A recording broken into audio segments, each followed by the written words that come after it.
qof kasto arka fadlan sii share garay videogan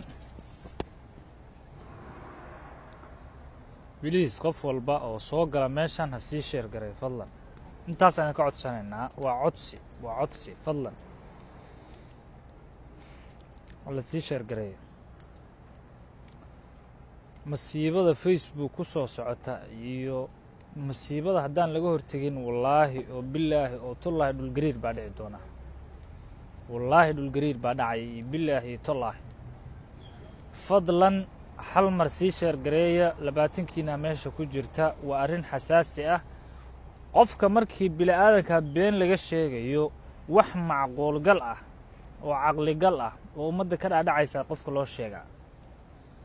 wax bilaadanku ay qaadan karaan baa ummadda loo sheegaa sheer garay baraada sheer garay fadlan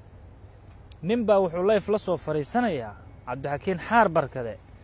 wuxuu Google kala soo baxay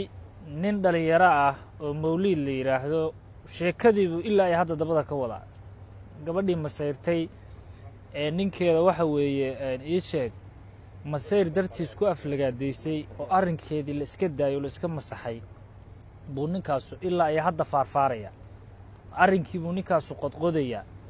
sheekada tani way iska dhamaatay gabadha tan waxay gabar masayrtay oo Soomaaliyeed qofka bilaadanka ah wuu khaldoomaa khalad bay gashay gabadhaas fadlan 40kii naas sii share gareeya si information kan ay u gaarto ummadda Soomaaliyeed meel walba ay joogaan intaas aan ka codsanaa fadlan xaqaha loo hiiliyo qof kasto xaqa u hiili ee sii share gareey waxa la dulmayo waa rag dhalinyaro ah waxa la aflagaadeynayo waa rag dhalinyaro ah waxa beenta laga sheegayo waa rag dhalinyaro ah fadlan intiina meesha ku jirta xaqaha loo hiiliyo sii share gareeya fadlan intaana sheekada gudaha galin intaana maaragtay arrinka aanan bilaabin waxa idin ka codsanaynaa inaa ummadda islaamka inta soo jeeda ay videogan arkaan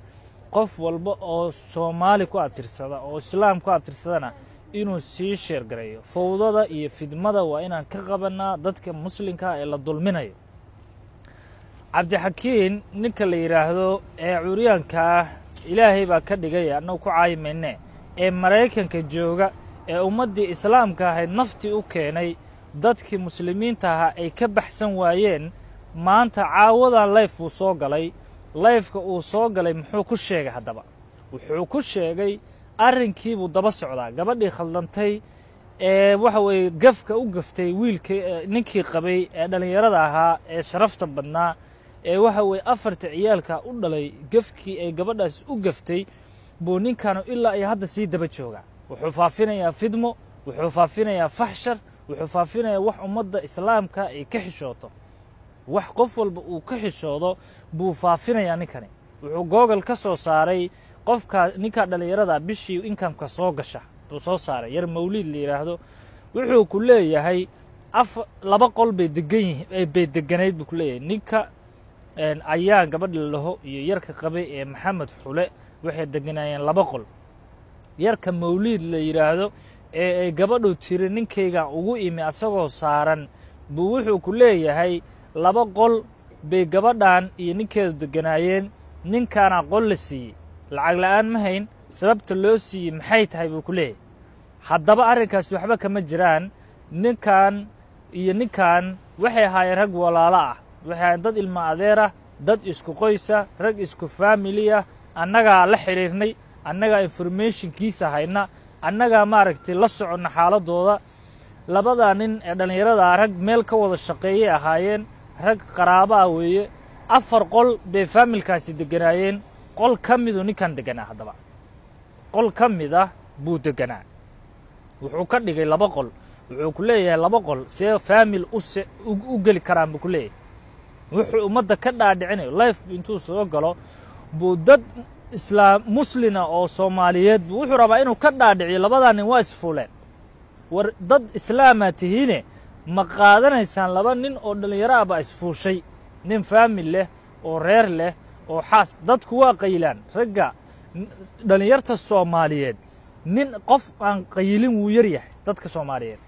90% way qaylaan wuxuu ku leeyahay jaad bay isla cuni jireen saajaad waa isla cuni jireen jaadka qof waa cuni miyaa jira marka fadlan waxaan idinka codsanaynaa beenta inaad ka hortagtaan ummadda Soomaaliyeed aad xaqa u hilisaan 130 naas waxaan idinka codsanaynaa inuu sheertan meel fog ay gaarto waxaan u baahannahay ummadda dhan baan u baahannahay Facebook inaan ka qabanno faxsharka iyo qurunka la damacsan yahay ninkaas wuxuu sheeganayaa inuu nin muslim yahay wuxuu sheeganayaa inuu sheekh yahay wuxuu sheeganayaa inuu nin weyn yahay life wuxuu la soo fariisanayaa labada nin way isfuuleeno waa run war idinku ma ka qaadanaysaan Soomaaliya aqligiinni meey maskaxdiinni meeday damiirkiinni meeyay ma waxa qaadanaysaan ninkan tuuga ah ee ummadda islaamka nafta u keenay ee faamiladii Soomaaliyeed ka baxsan waayay Mareykanka ee waxa way qoysaskii duminaya inuu life la soo fariisto labadii nin baa isfuulay qolbay wada deganaayeen halkaanay maaragtay ku wada qayli jireen fadhigu seexan jiray ma waxaas aqligiina ku dhacaya markaas u qoslaysan ha sheekh ku socbaa leeda war xaqa waa loo hiiliya naftu haday ka baxayso xaqa u hiili aniga qofna lacag uma siiyo qof mushaar uma siiyo laakiin waxaan ka soo horjeedaa dulumka qof muslim loo geysanayo qof muslina in la dulmo ma raba aniga ma ogoli ninka la leeyahay cabdixakiin ninka la leeyahay ee Mareykanka ku nool ee cabdixakiin madaxii calool loo bixiyay ninkaasi nin islaamnimada dhinac ay ka soo gashay xataa ma waxaan ka codsanaynaa fadlan intiina daawanaysa fiidiyowgan meel dheer ha gaaro fiidiyowgan meel fog ha gaaro fadlan dulumkan ka qabanaynaa dad ba hadda soo galay waxay ku leeyihiin maxaad ka hadlaysaa waxaan ka hadlaynaa nin la yiraahdo madaxii calool ama cabdixakiin xaar barkade anigu aan u bixiyay jinni qolal ku turtuura hal sheer gareeyo ummadda loo sheer gareeyo baa wuxuu Facebook hadda la soo dhex fariistay saacado ka hor wuxuu daba jiraa wuxuu ku leeyahay waxa baan baaraya ma security ba ma FBI ba war dad islaam ahayne miyaana la qarin jirin waxa qurunka haday dhacaan xataa rag aan isfuul intuu meel la soo fariistay yiraahdo waa isfuuleen laba qol bay reerkan deganaayeen qol baa ninkan laga kireeyay gaajo ma haynin lacag la'aan ma haynin oo idinku ma idinka dhaadhacaysaa taas ma idinka dhaadhacaysaa Soomaaliyeed war ninkan dhalinyarada ah gabadha xaasku qabo u hiiliyay uma baahna inuu life intuu soo galo oo yiraahdo naagteedu waxaas igu samaysay kartida iyo raganimada waa loo dhashaa ninkan wuu u tanaasulay gabadhiisa xaaskiisa wuu u tanaasulay micna kuma fadhido intuu life soo fariistay yiraahdo waxa la iga sheegayo waa been waa nin sharaf leh waa nin reerkiisa maaragtay gabadhiisa ka masayrtay waa nin gabadhiisa ku qaldantay waa nin waxa way gabadhiisa maaragtay ay shaydaan qaaday marka anagu haddaan dad islaam nahay ummadeena Facebook isticmaasha xaar barkada waxa hadalka uu ku soo hadlayo anagu qaadanmayno tan taagelno tan ka biximayno haddeertaan saacado ka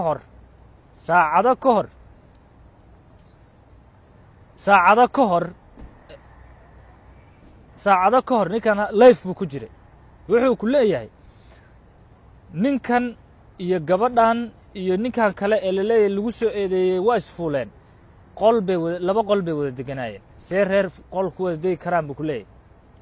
hadda waa wuxuu asagu soo aliftay Google buu wuxuu ka soo dhex saaray ninkaasi inta mushaar uu ninkaasi bishii qaadanayay aniga marka wadankan joogo qof uu ila joogo waa soo saari karaa adareyskiisa waa soo saari karaa wuxuu qaato waxaas waa wax iska caadi ah kaliya waxay ku xiran tahay qofka magaciisa inaad taqaanid bas hebel hadaa qortid informationkiisa dhan wuu soo baxaya hadduu xataa cayr qaato waa soo baxaya iyo hadduu shaqaysto labadaba xaar barkada warqad buu Google ka soo daabacay ninka adareyskiisa ku qoran yahay bal beenta inta la eego ninkaasi faafinayo iyo dadka ka dhageysanaya aanu iga yaabiyayba hadda ma waxa intiinaan meeshan la soo fadhidaan Soomaaliyeed nin baa nin fuulay baa sax ah in Facebook laga yiraahdo nin rag u tagay in Facebook ka daawataan ma wax wanaagsan ba diintii aaway islaamnimadii aaway war ninkaasi waa nin shaydaan ninka cabdixakiin la leeyahay ee xaar barkade madaxii calool loo yaqaano waa nin shaydaan war haddaad u sheer garaysaan nin baa nin fuulay haddaad u sheer garaysaan jahannabaa ku gelaysaan qofka sheer garaynaya video live uu nin intuu soo galay leeyahay nin baa nin u tagay anaa soo xaqiijiyay ana muusa arag hadda ka war xerta shiikhaan u diray ayagaa soo ogaaday buu ku leeyahay waxaasuu facebook la soo dul fadhiisanaya qofkii muslina ee sheer gareeya qofkii muslina ee ku farxa nin baa nin fuulay waa isaguu la mid yahay nin fuulay baddaa loogu dhaartay baddaas aa u jeeddaan ee awooddaa leh waxaa loogu dhaartay baddaas awooddaa leh waxaa loogu dhaartay xadkeeda hadday soo gudubto sidii nin u tegey oo duburka uga tegey in loo ciqaabi doono baddaas ilaahay maaha wax amuuraha ilaahay ciyaar maaha qaladaadka wixii diintu naga reebtay waa la ogyahay wixii saxa waa sax layfu wuxuu la soo gelayaa nin baa nin fuulay waa sax bal hadda dadka soomaaliyeed wuxuu rabaa inuu ka dhaadhiciyo ninkii dhallinyarada ahaa iyo ninkii kale waa isfuuleen buu rabaa inuu ummadda islaamka u sheego war ninkii ninkaas u sheergareeya waa ahlunaar ninkii ninkaas waxa weeye fiidiyowgiisa u qosol xataa qofkii u diro waa ahlunaar waxaan leennahay ummadda soomaaliyeed culimmada dadka dhallinyarta waxgaradka ah ummadda wax fahmaysa kulligiin waxaan idin leennahay fadlan arrinkaa ha laga dhiidhiyo ninkan fiidiyow life la soo gelaya nin baa nin fuulay adreyskaasu deganaa lacag intaasuu qaadan jiray intaasuu waa been aniga maanta dadkiinna qof ka mid a hadduu waddanka ila degan yahay magaciisa keliya haddaa helo informationkiisa o dhan baa soo baxaya micno kuma jiro warqad laga soo daabacay google oo la leeyahay qofka halkaasuu deganaa intaasuu lacag qaadan jiray saasuu lacag u qaadan jiray wax micnoa ma samaynayso annaga been ma qaadan karno dad muslimaan nahay ma qaadan karno nin baa nin u tegey waa run inuu nin life la soo galo wax la qaadan kara maahan xaar barkade waa ahlunaar xaar barkadee waa nin ahlunaar ah ninkaa u jeeddaan asagaa najaasah wallaahi oo bilaahi oo tallaahi tuunji baa gaariga ninkaas u saaran ku caayi mayno ku aflagaadayn mayno inuu xishooday ahayd inuu waxay ummadda ilaahay u ammaan geliyo waxay dadka muslimiinta inuu ka xishooday ahayd dadka muslimka inuu ka xishooday ahayd qofka ilaahay uu ciqaabayo wuu og yahay fidmada intaa la-eg uu qofkaasu keeni lahaa hadduu awood lahaan lahaa maanta aniga haddaan fidmo ummadda soomaaliyeed ku hayn lahaa ilaahay wuu igu ciqaabi lahaa ciqaabta ilaahay wuu imarsiin lahaa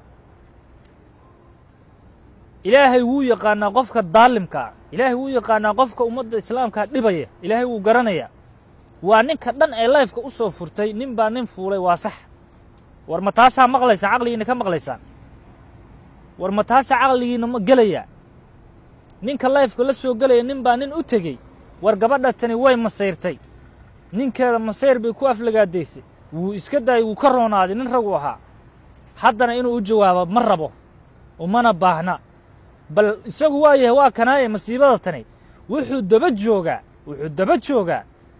ninkaasi wuxuu daba joogaa fidmo inuu sii waduu rabaa bes wuxuu rabaa ummadda soomaaliyeed sharafta inuu ka qaado war idinku dad islaamaa tihiin ma waxaad dhegaysanaysaa nin soomaaliya u tegey miyaa dhegihiinna ku dhacayaan war damiirkiinni aawey damiirkiinni meeyey soomaaliyey nin soomaaliya u tegey inuu nin life la soo galo damiirkiinnu ma ku dhacayaa ma maqlaysaan ma u qoslaysaan ma u sheergaraynaysaan waxaasi wax la sheega maaha facebook dumar baa isticmaala ciyaal yaryar baa isticmaala dad waxaa isticmaala culummo ah adeer waxaas annaga waxaan aqbalayna maahan waxaan ka yeelayna maahan ninkaasu fidmo kasta uu keeno dadka islaamka waa tusaynaa ummadda soomaaliyeed waa tusaynaa intiinaa meesha ku jirta fadlan hal mar hala sheergareeyo waa fiidiyow faa'iido leh haddaadan soo duubi karin wax dadka u faa'iideynayaa annagaa soo duubayna ummadda ilaahay u sheergareeya dadka ha loo sheergareeyo soomaalida ha looga faa'iideeyo yaan la maqlin intuu xaar barkada soo galo isagoo nijaas ah cabdixakiin xaar barkada isagoo nijaas intuu layf soo galo oo wasakh ah oo xaaraan iyo qurun iyo dad uu dabagalo iyo gabar uu kaamira ka soo qaado iyo reer uu dumiyo nin waxa weeye u taagan qofkii maqla waa qof waxa weeye xanuunsan weeye dadkii fiidiyowgiisa daawanayay 100% waxay lahaayeen ey baa tahay wasakh baa tahay qurun baa tahay kulli wuu baloogay fidmaday dadku diidan yihiin dadku waxay ka soo horjeedaan nin baa nin u tegey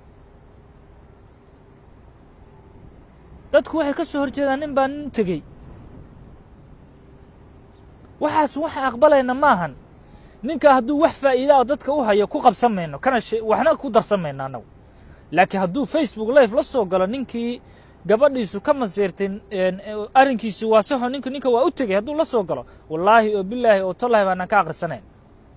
dadka Soomaaliyeedna lama waali karo dadka Soomaaliyeedna been looma sheegi karo mana qaadanayno bal ninka haddaa been u qabtaan xerta sheekha ugu qoran u taga video waxaa tagtaan Facebookiisa taga ninkaas wuxuu soo duubay arka warqad yar oo birinta uu ka soo saaray informationka ninkaas buu dadkii wuxuu kaga dhaadhacsiinaya inuu wax warahayo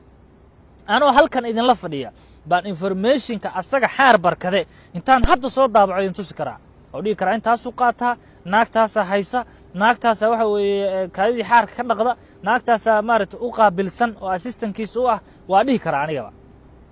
wax micna ma soo kordhinayso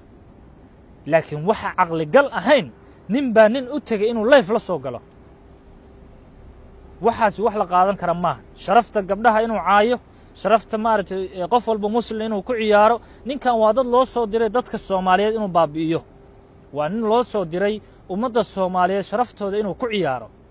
waa nin loo soo diray inuu caalamka ka dhaadhacsiyo nin baa nin u taga waa nin loo soo diray inuu ka dhaadhacsiyo dadka muslimiinta waa isfuulaan waxaasi wax la fahmi kara maaha wax la qaadan kara ma qof dhiigle ma qaadan karo qof Soomaali oo damiir leh oo diinta islaamka ku abtirsada ma qaadan karo nin baa nin u tagay fiidiyowgan fadlan ha la sii share gareeyo fadlan dulmiga ha laga dhiidhiyo dulmiga yaana loo hiilin Soomaaliyeed anigu waxa weeye u hiilin maayo qof la dulmayo wallaahi oo billaahi oo tallahi haddaan arko wuxuu doona ha ahaadee inaan wallaahi ka aamusayn oo billaahi oo tallahi inaan ka aamusayn ninka dhalinyarada ah ee reerkiisa lagu diray ee gabadhiisii ka masayrtay ee ku sheegtay gabadhiisii ku sheegtay inuu maaragtay nin u tago dulm ay ka gashay gabadhaas oo la aamusay wixiisii oo qarsaday oo gabadhiisii ka xishooday xaasku qabay 4 ciyaalaheed u daayay sharaftiisa iyo karaamadiisa ka raacay buu ninkaasi soo qodqodaya hadda ninkaas wuxuu rabaa inuu soo qodqodo oo yiraahdo ninka u tagay waa sax ninka u tagay informationkiisaan haya ninka u tagay waxa weeye dabagal baan ku haya bal wuxuu dadka ka dhaadhicinay ninkaasi fiiriye war ma wuxuu live ku soo galuu waayay ninkan ma wuxuu live ku soo galuu waayay live hadaa soo gashay waxa rabtay bal wax kale muu ka hadla ninkaas 1 month bil ka hor dib dhacay oo family ka dhaxdhacu wada ninkan meedin caddahay ninkan inuu dhibaato Soomaali ka shaqeeyo ninkan wuxuu u baahan yahay sharafta Soomaaliyeed inuu ku ciyaaro adduunku rabaa inuu contract uu midha wuxuu la soo saxiixday dadka fisqiga iyo quranka ka shaqeeya dadka lacagta ku qaata inuu yahay u maleynay Soomaali waxay leedahay khaniisiin Soomaali waxay leedahay dad isfuula Soomaali naagaha waa la kufsadaa Soomaali nimanku waa isfuulaan program noocaas uu ninkan information ku soo qaatay ninkani program noocaas uu lacag ku soo qaatay oo wallaahi yaa u maleynaya ninkaas hadduu sidaas ahayn ninkaas waxa la yiraahdaa dadka magaciis beleyn Cabdi Xakiin Cusmaan Nuur baa la oran jiray ninkaasi madax iyo calool waxa weeye milyuun baa u bixisay waa nin waxa weeye ummadda Ilaahay nafti u keenay way ninkaas video uu leeyahay oo fidma ah video ninkaasi uu sharafta iyo sumcadda iyo karaamada Soomaaliyeed ku dilayo qofkii sheer gareeyay Ilaahay gacanta ka gooyay war qurunka lama sheer gareeyo nin baa nin u tagay haw sheer gareynina dadkii commentiga dadkii ugu jiro dhan wuu baloogay ninkaas wuu baloogay giddi baloog buu saaray war Ilaahay ka cabso qofkii u soo qoro wuu baloogaya Ilaahay ka baq qofkii u soo qoro baloog buu saaraya waxaas ma diinba waxaas ma islaamnimo aniga ma qaadanayno nin baa nin u tagay waa run Soomaali waxa weeye qof shaydaan qaaday waa jira wasakh Soomaali ma lahan ma dhaxayno anaga laakiin ninkaas reerkiisa leh 4 ciyaal u joogtay gabadhiisu ka masayrtay dhibaatadaas ay ku dhacday oo gabadhiisa masayr dadkiis ay arrinkaas u tiri in arrinkii la soo celceliyo oo la yiraahdo ninka u tagay qol buu la deganaa waa sax hal qol bay bal wuxuu ku sheekeynay 2 qol bay wada deganaayeen buu ku leeyahay gabar 4 ciyaal haysata iyo ninkeedii 2 qol ma wada karaan 2 qol ma ku noolaan karaan idinka su'aal idin weydiinaya wadamada tan qurbaha baa la joogaa nin iyo xaaskiisii iyo 4 ciyaala 2 qol oo jiifa ma ku noolaan karaan waa maya ma ku noolaan karaan never ciyaalka waa in qol la siiyaa 4 sariiro loo saaro ay meeshooda seexdaan dadka xataa caruurta gacanta ku haya marmar bay jeekimaan ilmaha kale meeshuu seexanayo war possible halala yimaado dadku ummaddu xageeg joogaan dadku 2 qol wada seexanaya nin iyo 2 nin iyo naagtiisa iyo xaaskiisa iyo 4 ciyaal war taas ma idinka dhaadhacaysaa idinka caqligaas ma idinka dhaadhacayaan wax caqli gala qofka bini'aadanka loo sheegaa beenta aad sheegaysid waa inay noqotaa been macquul oo ummaddu qaadanayso qolkaas ay u jeedaan 4 ciyaal xataa kuma filna waa in laba ay u seexdaan gabdhaha haday ku jiraan gabdhaha waa inay qol la siiyaa gaar ah fakir hal la fakiro gabdhaha haday gabdhaha ugu jiraan waa in qol bay qaas u leeyihiin wiilashana qol bay khaas u leeyihiin 2 iyo 2 markaa u kala seexanayaan ninka iyo xaaskiisu qol bay seexanayaan 2 qol aniga waxaan u qorsheeyay 4 ciyaala 4 sariirood oo iskorsaar ah iyo ninkan dhalinyarada iyo xaaskiisa qol wada seexanaya duruuftii wadanka ma jirto oo qofku qol iyo ciyaalkiisu wada seexanayaan hadda ma jiraan meesha tan aqligu bini'aadanku ha shaqeeyo maskaxda bini'aadanku waa inay shaqeysaan ma qaadanayno aniga waxaan qaadan waayay ninka fuulayay qol buu deganaa ninkan iyo xaaskiisii 4 ciyaala qol bay degan yihiin waa qaadan waayay taas macquul maaha wuxuu la soo google kala soo baxay oo soo print gareeyay qof la yiraahdo khaliif hebel مثلا yarkan hada khaliif cali nuur haddaan google ku qoro informationkiisu dhan baa soo baxaya iyo addresskiisa wax micnaa ma sameynayso wadanka markaa la joogto intaasuu qaataabuu dadka iibi sax bay dadkii wada leeyihin war caqligiinni aaway ninka dhalinyarada ah hadda Finland maalin dhaweyto nin indhabuur la yiraahdo oo nin taajira ah been baa laga sheegay waxa la yiraahdo waa gaal ilaa waxa lagu kalifay ninkaasi uu masaajidka soo fariisto uu dadka Soomaaliyeed yiraahdo war qofkii gaal yiraahdo aakhira ma afin baa la gaarsiiyay gabadhiisa wuxuu yiri gabadhayda oo shalay la aroosi lahaa gadaal baa intii la igaga yimi waxa la yiri gabadhaada arooskeeda waa ka baxnay maxaa dhacay waxa weey waa gabadhaada waa gaal waa been loo geliyay Facebook iyo Soomaali baad ka rabta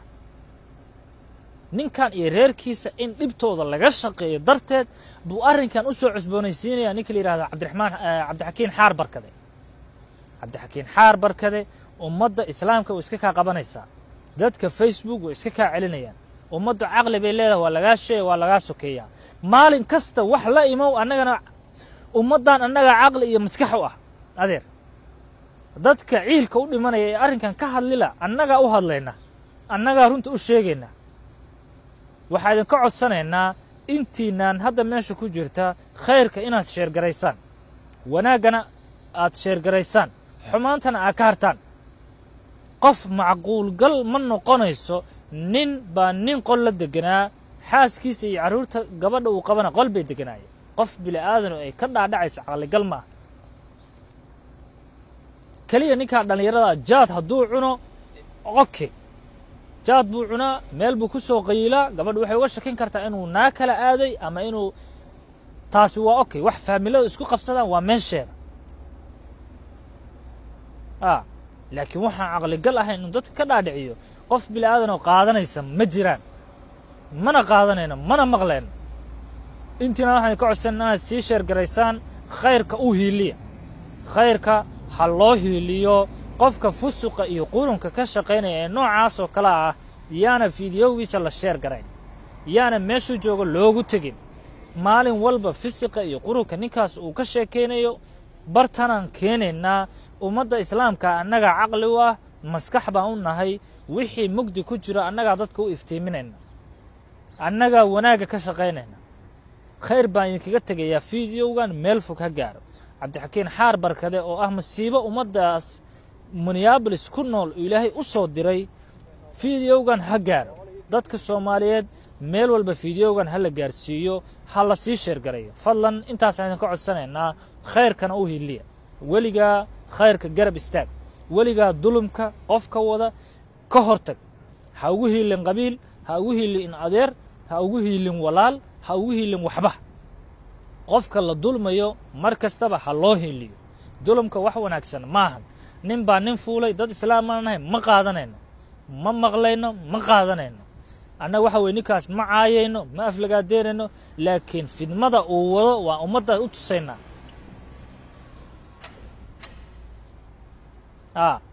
dhammaantiin waxa weeye khayrku ha la faafiyo, xaqa ha loo hiiliyo, mar kastaba wanaagga ha laga shaqeeyo. fiidiyowgan meel fog ha gaaro, ha la sii sheergareeyo. saas aan isku ognahay. waa idin salaamayaa. waa mahadsantiin.